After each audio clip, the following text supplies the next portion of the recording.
ക്രിക്കറ്റിലെ ഏറ്റവും വലിയ നേട്ടമെന്നത് ഏകദിന ലോകകപ്പ് നേടുക എന്നതാണ്. ഓരോ ക്രിക്കറ്ററുടെയും വലിയൊരു സ്വപ്നം കൂടിയാണിത്. എന്നാൽ തങ്ങളുടെ കരിയറിൽ ബെസ്റ്റ് എഫേർട്ട് നൽകിയിട്ടും ഈ കിരീടം നേടാൻ പറ്റാതെ പോയ 5 ഇന്ത്യൻ ഇതിഹാസങ്ങൾ ആരൊക്കെയെന്ന് നോക്കാം. നമ്പർ 1 സൗരവ് ഗാംഗുലി. ഇന്ത്യ കണ്ട ഏറ്റവും മികച്ച ബാറ്റ്സ്മാനിൽ ഒരാളും മികച്ച ക്യാപ്റ്റനുമായിരുന്നു സൗരവ് ഗാംഗുലി. 1999, 2003, 2007 വർഷങ്ങളിലായി 3 വേൾഡ് കപ്പിൽ അദ്ദേഹം ഇന്ത്യക്ക് വേണ്ടി കളിച്ച് 1000-ലധികം റൺസ് നേടിയിട്ടുണ്ട്. എന്നാൽ ഒരു ലോകകപ്പ് ട്രോഫി പോലും സ്വന്തമാക്കാൻ അദ്ദേഹത്തിന് സാധിച്ചില്ല. 2003 അദ്ദേഹം ഇന്ത്യയെ ഫൈനൽ വരെ എത്തിച്ചിരുന്നു. നമ്പർ 2 രാഹുൽ ദ്രാവിഡ്. ഇന്ത്യയുടെ വിശ്വസ്തനായ ബാറ്റ്മാൻ രാഹുൽ ദ്രാവിഡാണ് പട്ടികയിൽ രണ്ടാമത്. 1999, 2003, 2007 വർഷങ്ങളിലെ ലോകകപ്പുകളിൽ അദ്ദേഹം ഇന്ത്യക്കായി കളത്തിലിറങ്ങിയിട്ടുണ്ട്. എന്നാൽ നിർഭാഗ്യവശാൽ കിരീടം നേടാൻ അദ്ദേഹത്തിന് സാധിച്ചിട്ടില്ല. നമ്പർ 3 അനിൽ കുംബ്ലെ.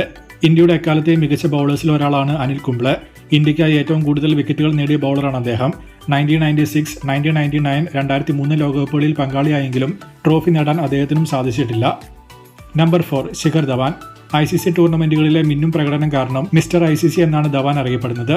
2015, 19 വേൾഡ് കപ്പിൽ അദ്ദേഹം ഇന്ത്യക്കായി മികച്ച പ്രകടനം നടത്തിയെങ്കിലും കിരീടം നേടാൻ സാധിച്ചിട്ടില്ല. നമ്പർ 5 രോഹിത് ശർമ്മ. ഇന്ത്യയുടെ വെടിക്കെട്ട് ബാറ്റ്സ്മാനും നിലവിലെ മികച്ച ക്യാപ്റ്റനുമായ രോഹിത് ശർമ്മയാണ് അഞ്ചാമൻ. 2015, 19, 2023 വർഷങ്ങളിൽ 3 വേൾഡ് കപ്പിൽ അദ്ദേഹം കളിച്ചിട്ടുണ്ട്. 2023 ഇന്ത്യയെ അദ്ദേഹം ഫൈനൽ വരെ എത്തിച്ചിരുന്നു. അടുത്ത വേൾഡ് കപ്പ് ആയിരിക്കും അദ്ദേഹത്തിന്റെ അവസാനത്തെ വേൾഡ് കപ്പ്.